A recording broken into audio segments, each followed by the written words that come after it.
अनेक घडामोडी घडलेला 2024 या वर्षाचा आजचा शेवटचा दिवस आहे आणि आज वर्षाचा शेवटचा दिवस म्हणजे 31 साजरा करण्यासाठी अनेकांनी समुद्रकिनारे आणि थंड हवेच्या ठिकाणांना पसंती दिलेली आहे। प्रत्येक जण आपापल्या परीनं जसं जमेल तसं या सरत्या वर्षाला निरोप देतंय आणि नवीन वर्षाचं स्वागत करण्याच्या प्रयत्नात आहे। 2024 मध्ये लोकसभा निवडणुका झाल्या, त्यानंतर राज्यात विधानसभा निवडणुका सुद्धा पार पडल्या आणि या दोन्ही निवडणुका ऐतिहासिक म्हणाव्यात अशाच होत्या।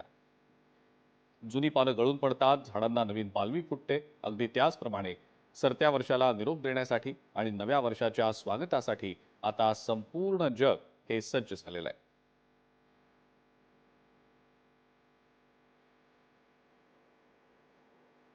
आमचे प्रतिनिधी स्वप्नील जाधव यांनी याचा आढावा घेतलाय, आपण पाहूया।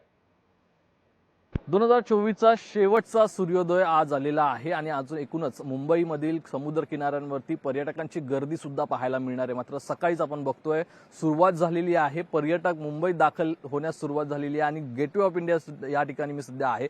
सूर्योदय तुम्ही पाहू शकता, या ठिकाणी आत्ताच सूर्योदय झालेला आहे आणि या गेटवे ऑफ इंडियाच्या परिसरामध्ये सुद्धा मोठ्या प्रमाणात सकाळच्या सुमारास पर्यटक सुद्धा आपल्याला पाहायला मिळतात। या पर्यटकांशी सुद्धा आपण बातचीत करणार आहोत। मात्र एकूणच सकाळचा सूर्योदय आज वर्षाचा शेवटचा सूर्योदय असला तरी वर्षाच्या शेवटच्या सूर्यास्तासाठी सुद्धा मोठ्या प्रमाणामध्ये गर्दी ही पर्यटकांची, मुंबईकरांची या ठिकाणी होत असते। आपल्यासोबत काही पर्यटक या ठिकाणी आलेले। आता कुठून आलात तुम्ही? पुण्यावरून आज खास काय म्हणजे 31 साजरी करण्यासाठी आलाय की काय वेगळं कारण आहे?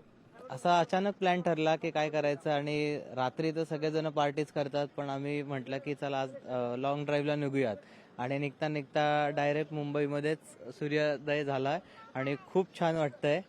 म्हणजे मागच्या वर्षी असा प्लॅन झाला होता आणि यावर्षी पण सेम प्लॅन झाला आणि खूप छान वाटतंय। आठवणी या वर्षीच्या खूपच सुंदर आहेत, कारण की हा वर्ष खूप शिकवून गेलेला आहे इतर वर्षांपेक्षा जास्त।